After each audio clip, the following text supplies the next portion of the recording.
Welcome to Side Alpha Leadership, a podcast where leaders can share their experiences and discuss what leadership means to them.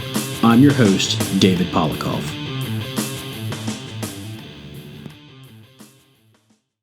Welcome to Side Alpha Leadership Podcast. This month's Side Alpha Leadership, I know it was coming a little late, was traveling with the family and over spring break, but better late than never. We'll not have a guest on this month. We'll be doing several shows. I will be going to FDIC towards the end of April this month, and my intent is to grab as many people as I can and just have some quick shows that'll be up throughout the next several months. If you've never had a chance to get to FDIC, it is a great venue or a great fire department conference where you can really network with many people throughout the fire rescue service and learn about their departments and things that they're teaching. I love popping into classes after I'm done with my stuff and just hear what other people are dealing with and things that they've learned along the way. The cool thing is that it transcends through any organization, whether you're city department, urban, suburban, rural, all the issues, all the things that they talk about, they all fit in. So if you'd ever had a chance to get to FDIC, you definitely should go. There's some great people there. I'm looking forward to getting back and talking to a lot of friends, a lot of them that you've actually heard on this show. So there's a couple of topics. Actually, there are several topics that I'd like to talk about today. First and foremost, it is spring, so that means it's promotional season. For those that are familiar with this podcast, I've done a couple of shows with some guests about promotions. If you haven't had a chance to listen to those shows or you want to rehear them, the first one was done back on September 6th of 2021 with my good friend Sam Villani. We talked about promotions, taking the assessment center, how to perform during assessment center, some things to consider. And then the other one was on November 7th of 2021 with my good friend Frank Ritchie, who's been on the show several times.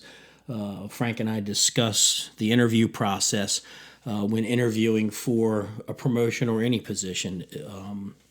The cool thing about that is if you've never interviewed for a job before, like myself, I was hired as an 18-year-old kid and never really had to interview for a job. So when I retired from Montgomery County Fire and Rescue and I had applied for a job in Frederick County, I actually had to interview for the position, and I asked Frank for some advice, and he actually took the description of the job and took about a month, put a bunch of questions together, and then we got on the phone. He's up in Connecticut and I'm down in Maryland, so we actually did a Zoom meeting, video meeting, and he went through an entire interview process with a series of like 7 or 8 questions and recorded it.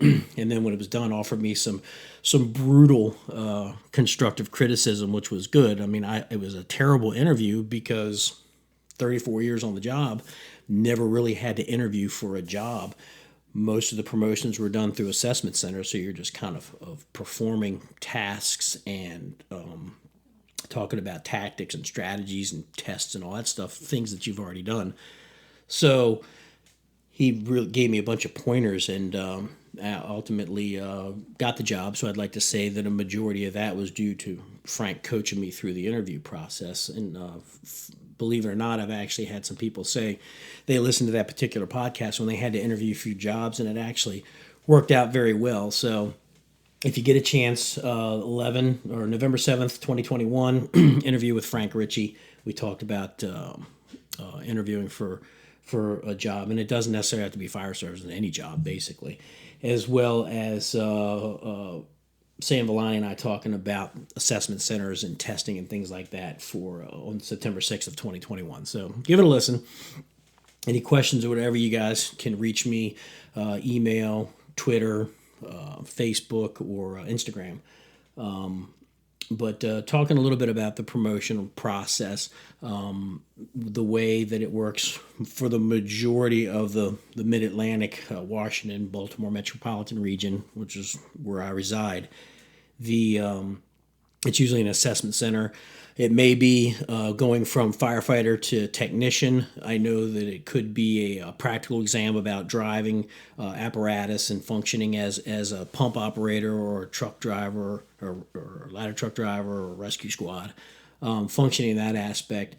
Moving up through lieutenant and captain could be a written test, and then into an assessment center, which would really kind of hone in on your skills and styles of leadership as a company officer. Biggest thing to realize and to understand when you're sitting for these exams is you have to put yourself into the shoes of the position that you are going for.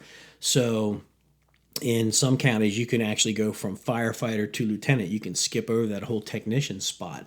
I wouldn't recommend it. You end up getting behind the eight ball a little bit, but you can definitely skip from firefighter to lieutenant. There's a big learning curve, but you really have to put yourself in the shoes of the position that you're going for, meaning that you can't function as a firefighter anymore. You have to function as a lieutenant or as a line officer. So how do you do that? Well, the first thing is you need to ask questions.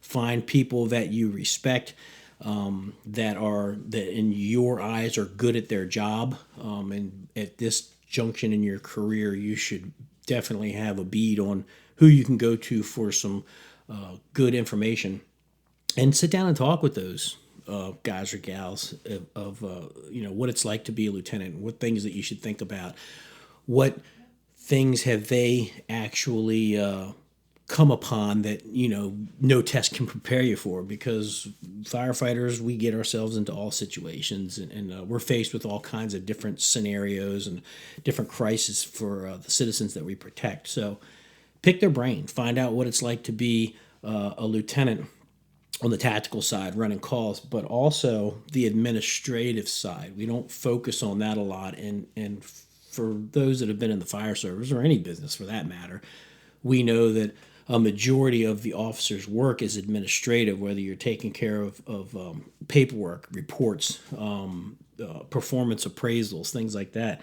Very little bit of it is running calls. That's the fun part of it, is running the call. So you really need to dig into what their job is and get some outside information. There's a lot of really good books out there to read that talk about leadership and how to deal with people and how to talk to people and how to problem solve.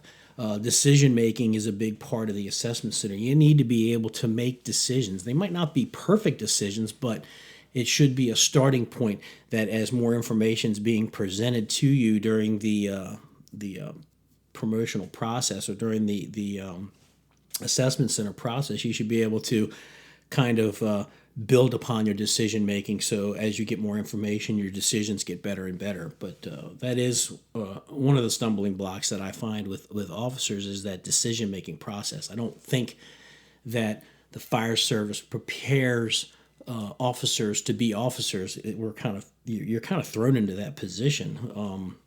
There are departments out there that the moment you do pass your assessment center, you get on the list for lieutenant, you get promoted to lieutenant, they immediately throw you out into the field, and you may be on a detail trail, which means you might not be assigned to a specific station. You might be going from station to station to station, and you may be the only officer there, which means that the buck stops with you.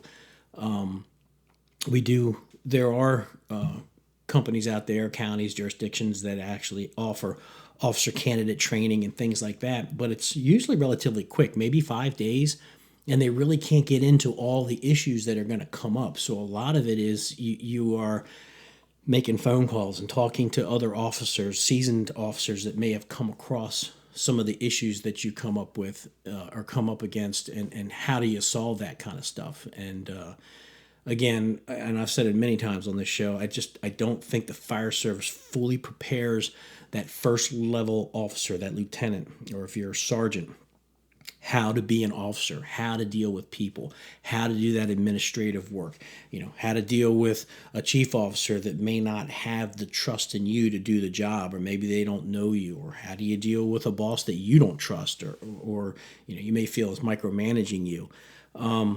So there's a lot of aspects that come taking that promotion. So you really have to arm yourself with as much knowledge as possible. So get out there, ask questions, learn the job. If your organization actually has papers that talk about the skill set to hold that position, not only the training and the time and grade that you have to have in order to take that test, but what is the job description? You should know what that job description is. That kind of gives you an idea of what you're going to be responsible for. So take the time, learn the position, and that's any position you're going into, whether it's sergeant, lieutenant, captain, moving into the battalion chief ranks, which is a whole nother type of position. You're moving out of tactics and moving into strategy, more heavily weighted on administration when you get into the senior staff ranks of chief officers. But again, go back, listen to those couple of shows, and it should be able to kind of guide you in a certain direction. And again, you can always contact myself if you're looking for any information, and I'll be more than happy to do a little bit of research for you. I've got many friends that have come through the ranks that can actually give some good information, and maybe have come across things that I've never come across. But use your resources so you can actually start to build the foundation of becoming a really good officer, a respected officer, and get that credibility to become a good leader in your department. So we talked a little bit about, being that officer. I want to talk a little bit about dealing with difficult people. I get a question all the time of how do you deal with people that, for lack of better words, that are difficult. And you're going to run into all sorts of people in the fire service. We're not all the same. But you really have to understand that particular person's point of view. What you see as difficult may be something that's normal for that particular person. So in order to be a good officer, you need to know your people. You need to talk to them. You need to ask them questions, and not in an accusatory manner, but more of ask them where they're coming from. What are their views? Why do they see things a certain way? It could be something as simple as that something bothered them early in their career, and they've carried that chip for a long, long time. And they've never really had anybody engage him. I know I had an employee who, in the eyes of many people in the department, viewed this person as very difficult, antagonistic, kind of, I don't want to say a loner, but more of kind of kept to themselves, but was quick to respond to things that this particular person didn't like. I had and I'd say the pleasure of actually being this person's officer, and then when I became a battalion chief, their supervisor, and I got to know this person, and I understood where they came from. And although people viewed their views, this particular person's views, as a difficult person, or they wanted to stay away from him, or thought they were trouble, I viewed this person as all he ever wanted to be was to be treated like an adult. And we have unfortunately people in the fire service that once they attain rank, they kind of talk down to people, or they look down at people. And you can't do that. We're all humans. We all have our faults. Nobody's perfect. But I always treated this person like an adult. I always asked them questions. And when there were times that this particular person needed to be disciplined, I sat him down. We had an adult conversation. We looked each other in the eye. I told them, what was going on, where I was coming from. They understood. Sometimes they apologized. Sometimes they didn't understand, but they understood that I had a job to do. So there was a mutual respect there. So you really have to know your people before you label somebody as difficult. Now, there are those people out there that just look for the bad in everything. And again, that might be a private conversation that you can sit down with that particular person and ask them what's going on. Why are they viewing things a certain way? It could be as easy as a misunderstanding. Maybe they want to further themselves in the career and they don't have the means to do it, or they don't have the nerve to ask for help. You, as an officer, you are a leader in the organization, and it's your responsibility to provide the opportunities for people to grow. If people don't seize onto those opportunities, that whole adage of you can't lead a horse to water, and then you can't make them drink. You can offer the opportunities to your people. If they decide not to take advantage of it, there's nothing you can do about that. So before you label somebody as a difficult person, even the rumors that you hear of this person's been in the fire service for umpteen years and they're just a difficult person, or they're an asshole, or I don't like them, or whatever, you need to make that decision yourself. And if you are actually their supervisor, you need to make sure that you can reach them in a way so you have a mutual understanding of what your expectations are of that person or that shift, the things that you expect to happen. And when you have clear expectations, then there's usually no question. I like to follow them up with written expectations, and I give them to everybody on the shift so they all know where we're coming from. And that way they can look at things that are in writing, it's in black and white, and if they have questions, they can specifically hone in on the things they have questions with, come to you and talk to you about it, and make sure that they're clear on things. And then it's always good to take a pulse of your shift as the weeks go by. If you're a new lieutenant or a new captain, maybe every other shift, then you can start spreading it out every week, every couple of weeks, maybe every pay period, every month. Kitchen table is a great place to get everybody together and just kind of chew the fat. A lot of problems are solved around the kitchen table, over a meal or just over a cup of coffee or whatever.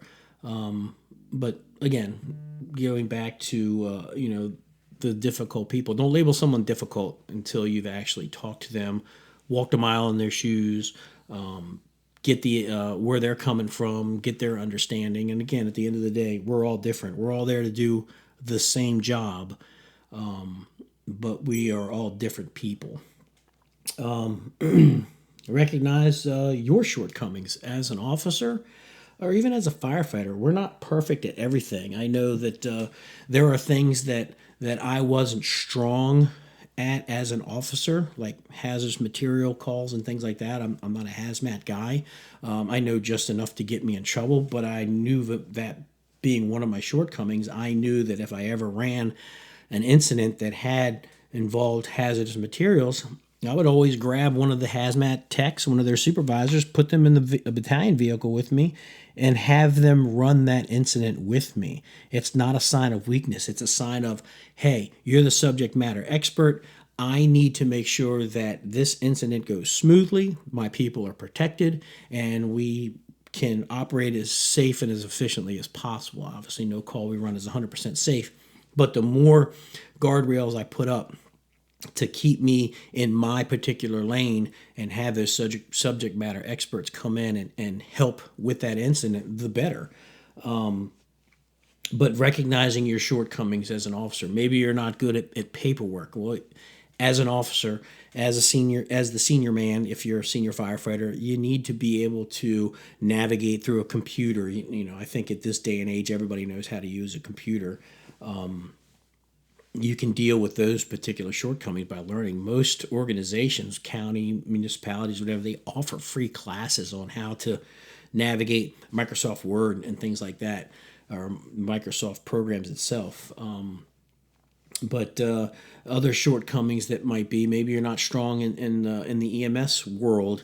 We're all trained to a certain level, but you should be able to surround yourself with good people that can help you make sure that you are at least where you need to be in order to provide good patient care.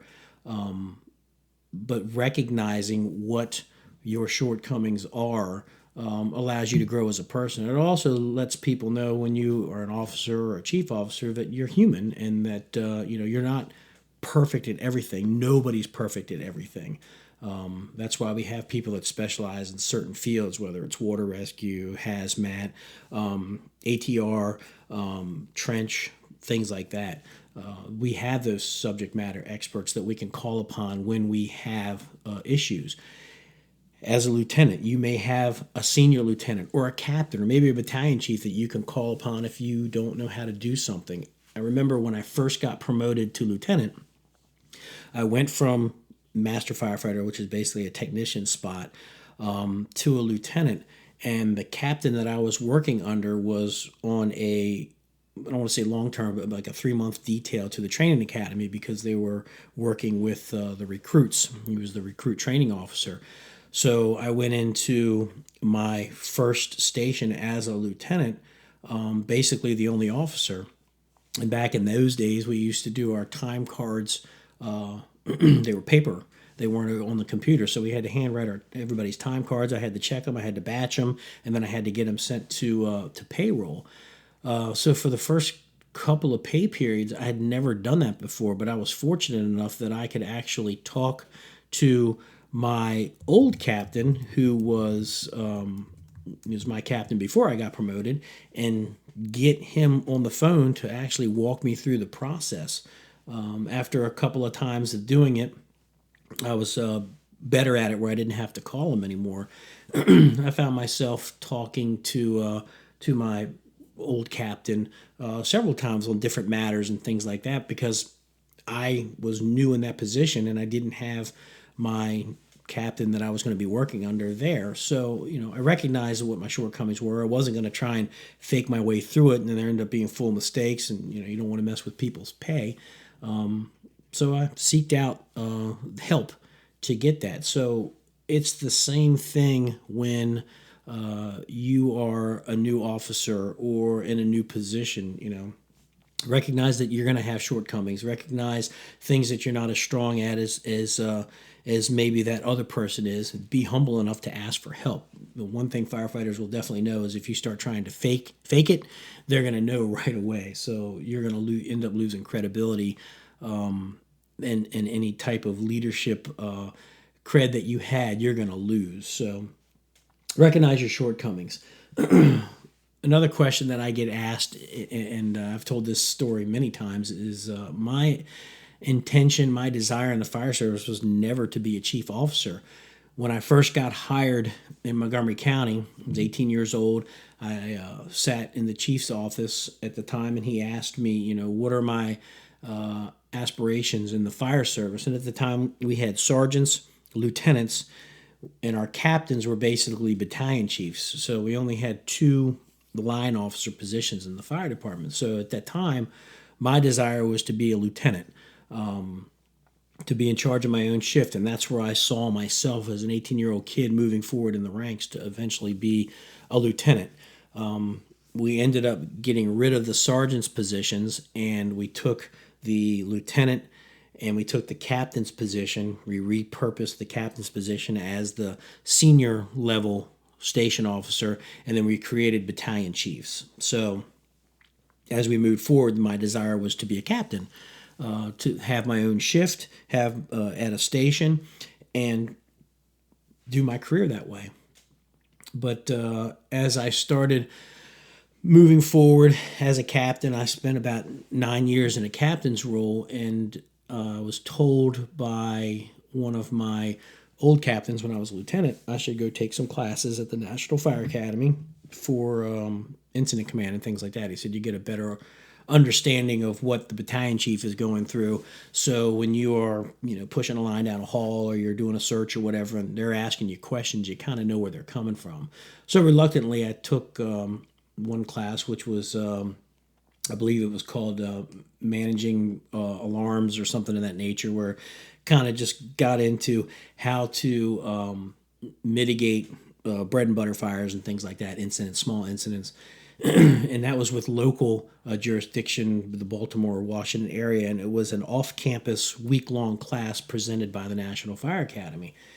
And immediately they started running us through scenarios of house fires and things like that, and I saw lieutenants and captains from other jurisdictions were struggling to command the first 10 minutes of these incidents. And in my jurisdiction, the expectation is that a lieutenant or a captain, we set you up with policy and procedures of how to be in charge or in command, that initial incident commander, until a command or chief level officer arrives on the scene to assume that command. So this particular class to me wasn't difficult, but I saw other officers kind of struggling to be in command of, house fires or, room and contents fires in apartment buildings and things like that. And it kind of made me start to question, what kind of training is or are these other officers from other jurisdictions getting? Are they not getting that initial command training? So I went back to my station after that class was over, and I talked to my captain, and you start to recognize that some of the things that your department gives you is actually pretty good training. Once I had that under my belt, the same captain called and said, you should go back to the National Fire Academy. There's a class called Managing Multiple Alarms, and you really start to break the incident command system down.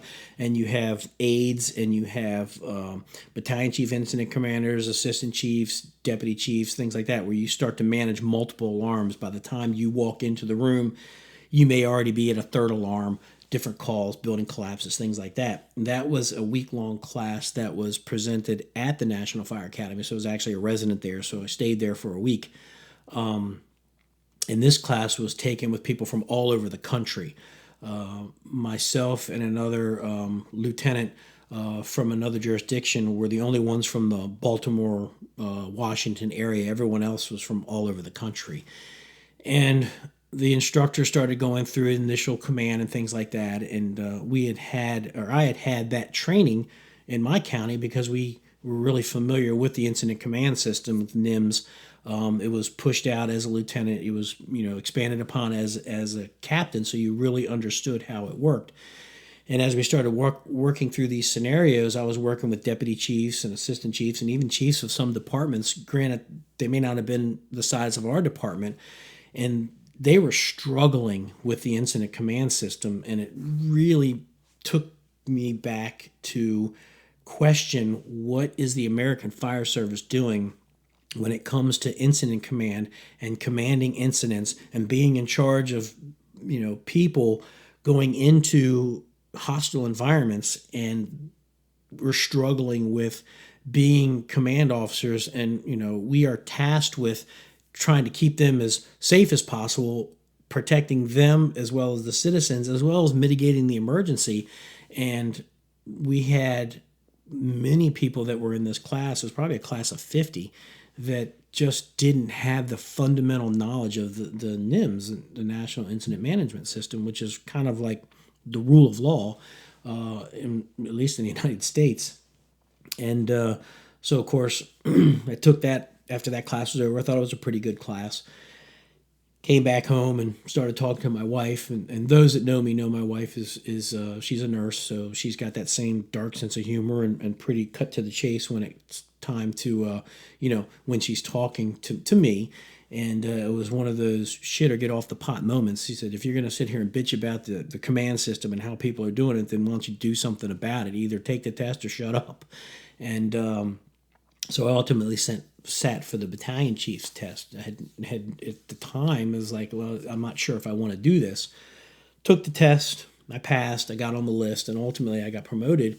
And it was pretty transforming for me to really look at the fire service in a different light. And I tell people, the moment that you walk into the shoes of a chief officer, you're looking at the department differently than you were as a captain. And I like to equate it to, as a lieutenant or a captain, you're looking out your front bay door and you're seeing your front apron and your first due area.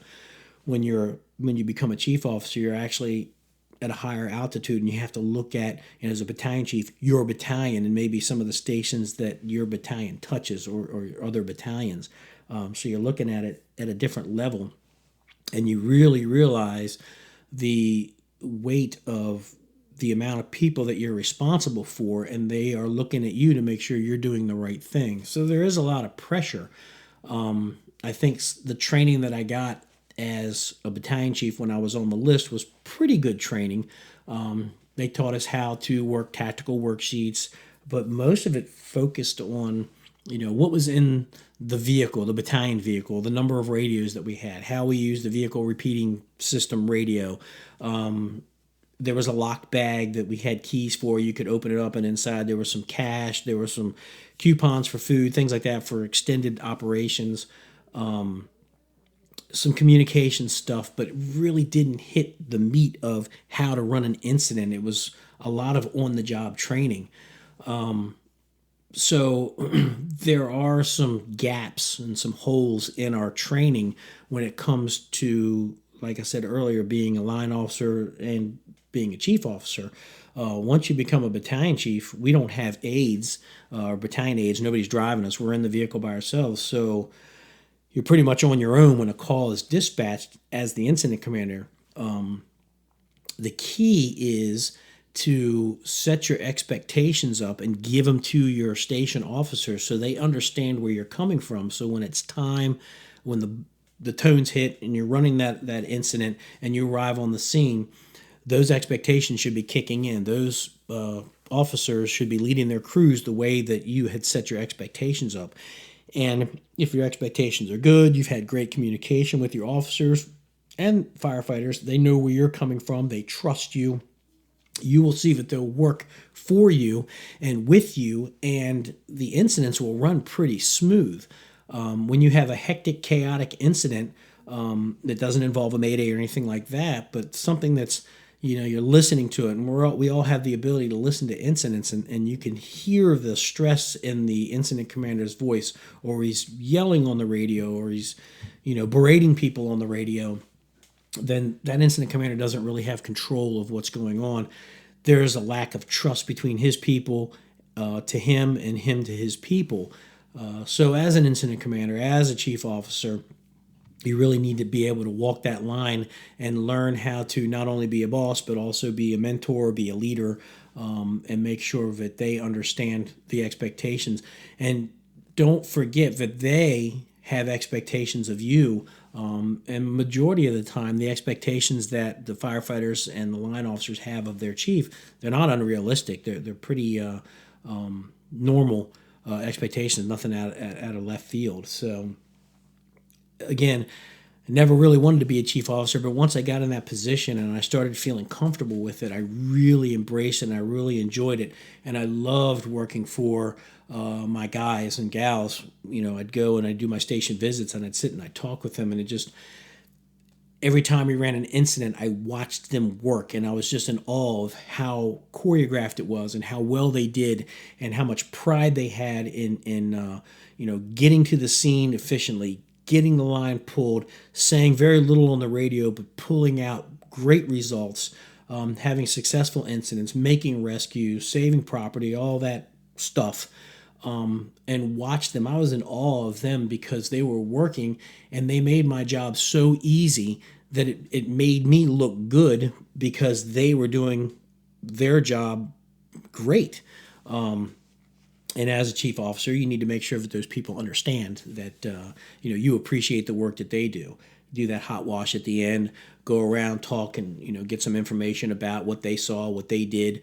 Make sure that if they did a good job, that you praise them in public for the good work that they did. If we had some shortcomings, then you just, in private, you talk about the shortcomings. You don't berate anybody in front of other people. But that's kind of how I evolved into this battalion chief position. And I held that position for just about 12 years before I retired. But that's the one thing that I do miss, is actually driving to the scene and watching the officers and the firefighters perform their job. So it was a lot of satisfaction. And I was fortunate as a battalion chief. My first year, I got a lot of incidents under my belt. And in Montgomery County, we run with 2 battalion chiefs, the first due and then the next due battalion chief, and you work together as a team. I also had some really good volunteer chief officers that would respond, and they would get in the vehicle and we'd work the incidents together. So I learned a lot. I made some mistakes along the way, but I learned from those mistakes. But I had some really good mentors. And ultimately, I felt comfortable doing what I was doing to the point where I felt like I could actually help battalion chief or captains that wanted to become battalion chiefs, or lieutenants that wanted to become captains, and kind of give them some pointers, things that I've learned along the way, things that didn't work for me, things that did work for me, and I pass it on. And to me, that's what it's all about. I had people help me through my career. So it's a no-brainer that you help people coming up in their career. It's all part of the succession plan. You're not always going to be there, so prepare the person to take your job. Don't put yourself in a silo. Don't wrap your arms around your position where you don't want to share the information that you've learned along the way because you're afraid they might do the job better than you. I want the person that comes in behind me to do the job better than I did. That just means that we're leaving the fire service in a better place. So be humble. Understand that it doesn't revolve around you. Once you're in the fire service, you're part of a bigger picture. You're there for the betterment of the department, of the service, for your people. It's not all about you. So, in a nutshell, long story long, I didn't want to become a chief, but once I did, I was really happy that I was in the position that I was in. I really felt like I could start to make a difference. I enjoyed doing what I did, and what I do, and ultimately, interviewed for the position that I'm in now. And I really enjoy that position. Although I'm not running calls, I feel like I'm helping the department out to make it a better place with the help of other people that are way smarter than I am. So I feel comfortable and fortunate that I'm in a position that I can be surrounded by really good people and help make a difference.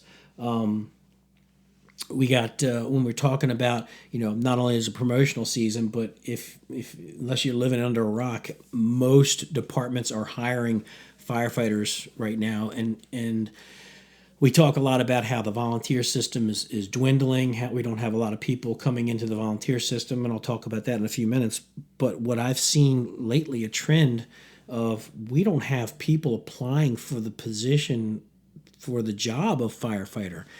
It blows me away. I remember when I got hired, most of the guys that were trying to get hired, we'd have cut off our left pinky finger to get the job.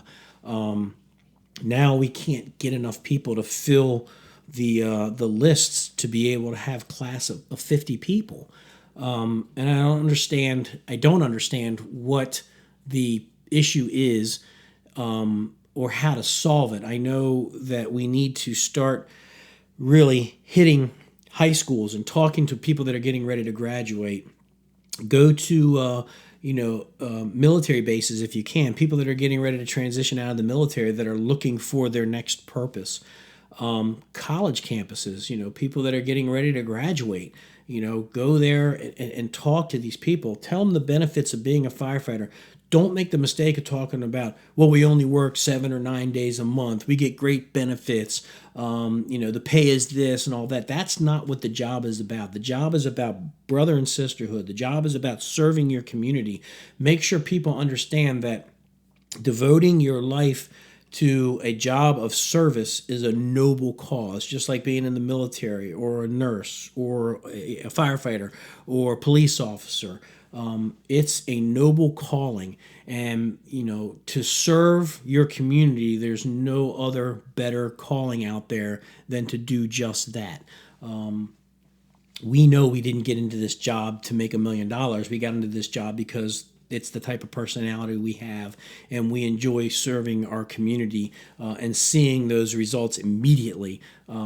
You go to a house that's on fire, you go in, you put water on it, the fire goes out. You see those results immediately. That's the thing that we should be really hitting hard when we are talking about trying to recruit new firefighters into our organization. But again, we just don't have the numbers. I know in Frederick we've opened up the hiring process at least 4 times, if not 5 times. Montgomery's the same way, Howard's the same way, Baltimore County, Prince George's County, Washington, D.C. We're just not getting the numbers that we used to, and I don't know what the answer is. But what I do know is when we go out to recruit people, we need to talk about the job, the life itself. You need to have people assigned to your recruiting task force that talk about the life of the fire service. I think if your message is talking about how little time you have to work, if you're on shift work, maybe it's only 9 days a month, or how great the benefits are, you're really missing the point of what the job is all about. The job is all about getting on board, doing something bigger than yourself, giving back to your community, giving back to the organization that you're a part of, making lifelong friends that will be with you until the day that you die and would do anything for you, including save your life. That's what the fire service is all about. So, my advice to the new firefighters, or people that are thinking about getting in the service, it is hands down the best job in the world. You talk to any firefighter, they're going to tell you that this is the best job in the world, hands down. We don't make $1 million a year, but the things that we get to do are so cool. The training that we get is so out of the box thinking that we're always coming up with new stuff. The tools that we get to use are so innovative, or so old that they haven't changed because they work. But as a new firefighter, you need to embrace this job. Learn all you can. When you get out of recruit school, don't let that be the best training you ever had. Once you get off probation, you should be looking at the next thing, taking pumps, taking truck company operations, taking emergency vehicle operating course, become a paramedic. Most firefighters, they come in, they get emergency medical technician, and that's where they leave it. And I know a lot of you people that know me very well are laughing right now because I'm talking about being a medic, but I'm telling you right now, that's the direction we're going in the American Fire Service. We need more people on the apparatus, and the only way we can justify getting more people on the apparatus to the government entities, the ones that actually give us money, is that we are going to provide advanced life support to the citizens that we protect faster by getting additional people on the apparatus, the engine companies, the truck companies, the rescue squads, because we know that our ambulances and our medic units are constantly running calls. So if that ambulance is out of the station, but that fire engine has 4 people, and that 4th person on there is somebody trained in advanced life support, where they're bringing the drugs, the narcotics, the IV solutions, the painkillers, things like that to the scene immediately, that's going to pay dividends. So don't be afraid to dive into that medic class and become a paramedic, but look to make yourself better in order to make your organization the best. There's so much training out there. I mentioned earlier at FDIC, the Fire Department Instructors Conference. It's in Indianapolis, put on by Fire Engineering Magazine. It's a great place to learn new stuff. Firehouse Expo, it's in Columbus, Ohio now. Another great conference that you can go to learn stuff, to network with people, and you'll find that these people have the same issues that you have. Doesn't matter where they are. A shift doesn't like B shift, and C shift is the best shift, and whatever. But as that new firefighter, once you get out of recruit class, start your career with just continually learning. It makes you smarter, it makes you safer, it makes you respected. So my advice to new firefighters, always learn. The day that you stop wanting to learn is the day that you should probably hang up your coat and retire. But this job is always about learning. And understand, my buddy Tony Chicarico would tell you that our skills are perishable. If we don't go out and train, if we don't practice our skills that we learn, then we are going to ultimately, lose our skills. We're not going to be as sharp as we need to. Our fellow firefighters, brothers and sisters, as well as the citizens, rely on us. They need us to be sharp. They need us to be able to make split-second decisions based on the training that we have in order to get them out of harm's way quickly. It's a thinking person's job, but in the heat of the moment, we don't have the time to do all that critical thinking. It needs to be second nature. How do we make it second nature? We're constantly training. So I want to kind of wrap this up with talk about the volunteer service. The job that I currently hold now, I'm Assistant Chief of Volunteer Services in Frederick County. I'm part of operations, but my job, I work for my boss, who's the Deputy Chief of Volunteer Services, who ultimately works for the Fire Chief. Our job is to be the voice and the advocate for the volunteers in the county that I work in. And in order to do that, the first thing that you have to do is kind of develop a good rapport with those organizations. Obviously, anybody that new comes in, they may know of you, but they don't really know you. So there's a little bit of skepticism. So you have to build some credibility, build a good reputation, make sure they understand, I am here for you. I may tell you things you don't like, but I'm telling you the truth. So how do we recruit more volunteers? Like the career side, the volunteers are obviously seeing a recruitment shortage. The problem on the volunteer side is obviously they're not getting the paycheck, and the training that they're doing is on their own personal time. And we all know time is important to us. So you work a 40-hour work week, and as a volunteer, as you become a volunteer, we're expecting you to take those days that you're off, those nights, those weekends, away from your family, away from doing the fun stuff, to take the training. And in the state of Maryland, firefighter 1 class is like 108 hours. Then you have fire 2 class, another 100 and some hours. Emergency medical technician class, I think it's up to 266. I'm sure if I'm wrong, somebody will text me and tell me I'm wrong, but it's a lot. So just to get fire 1, hazmat, emergency medical technician, that's about a year and a half to 2 years of your life of just constant training. Yes, in the state of Maryland, you can take those training classes that you have and you can apply them towards a college degree. Majority of the colleges in the state of Maryland take those classes, and you can apply that to a degree that you didn't have to pay for with money. You paid for it with sweat and time. But it's a lot of workload on top of your family life, on top of your work life. It's a huge commitment. And a lot of people, once they get into the position of, I've always wanted to be a volunteer, I want to ride the fire trucks. And once they realize that probably not going to count as staffing for the next year and a half, maybe 2 years, it's a huge commitment. And you see a lot of people kind of drop off. We in the American Fire Service, we have to do something in order to make it more attractive to bring people into the fire service on the volunteer side to stay.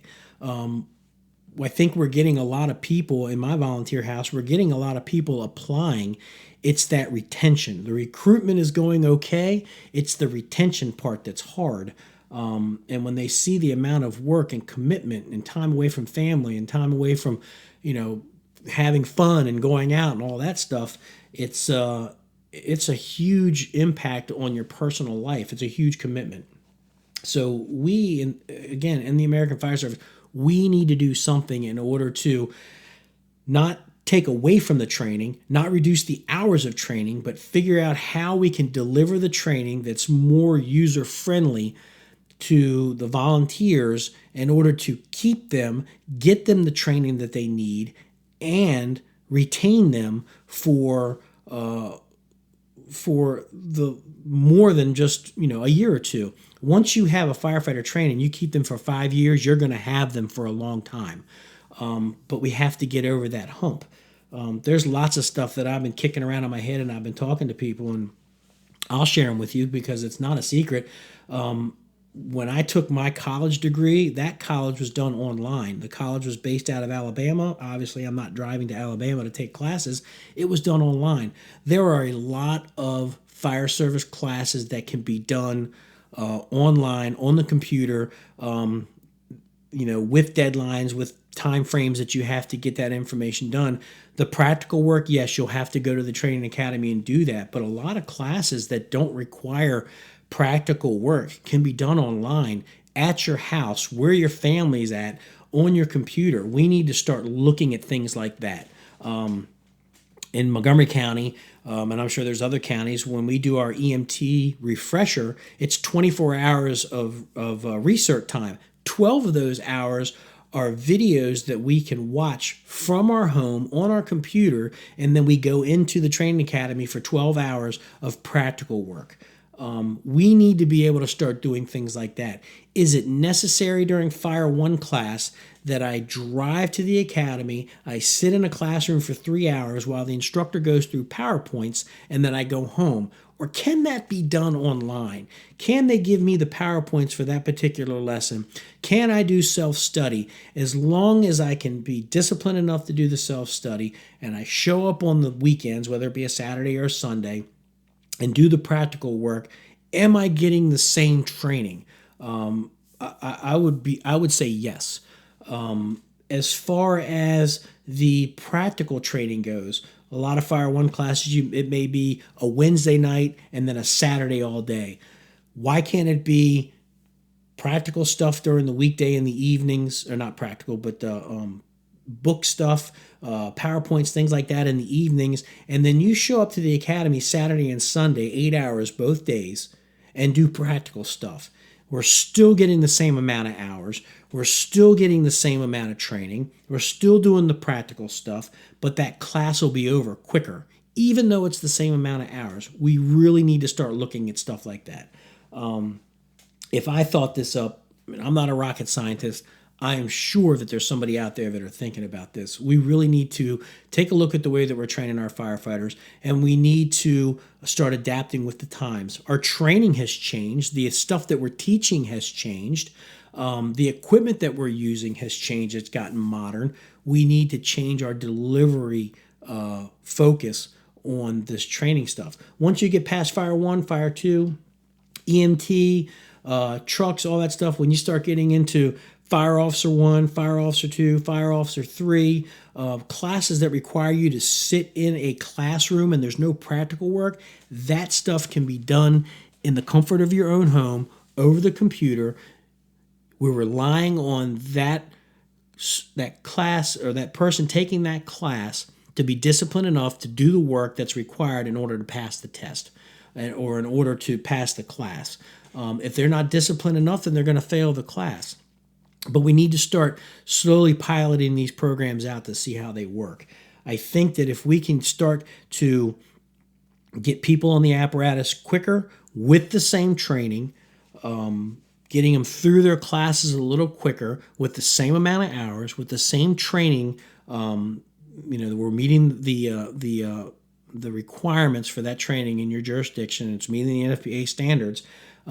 We're going to get firefighters turned over onto the apparatus a lot quicker. We're getting more people in the seats. We're getting more apparatus on the street. But as it stands right now, that almost 2-year commitment of driving back and forth to the academy, we're losing people, in my opinion. But I'll get off my soapbox. But anyway, I know I took the podcast in a little different direction. I didn't have a guest, but there were some things that I wanted to get off my chest and throw out to you guys. And there were some questions that were asked of me that I tried to answer. I did a little bit of research and tried to answer. But that's going to wrap it up here today. Not quite an hour, but you don't need to hear me rambling on for an hour. Appreciate everybody that sends me information, that sends me, likes the podcast that I'm doing, asks about different shows, asks about different guests. I appreciate that stuff. If you need to get a hold of me, it's very easy. You can go to Side Alpha Leadership on Facebook, Side Alpha Leadership on Instagram, Side Alpha Leadership in Twitter, or you can contact me at info@sidealphaleadership.com to send an email. I try to answer every email I can within 2 business days. Again, thanks for listening, and hope you found this information helpful. And until next month, or actually, like I said, I'm going to be at FDIC. If you're there and you see me, come up and say, hey. I'm going to be teaching a 4-hour workshop on incident command on Monday at 1:30. I believe I'm in classroom 126. So if you're not taking the class, shame on you. But if you want to pop by and after class is over and say, hey, pick my brain, give me some information, I'm always willing to hear some new stuff. By all means, please do. But I'm going to be sitting down with a lot of people, friends of mine, some people that I don't know, and we're going to talk about leadership stuff. So until next month, guys, be safe. If you need to get a hold of me, any of the social media, until then, have a good one.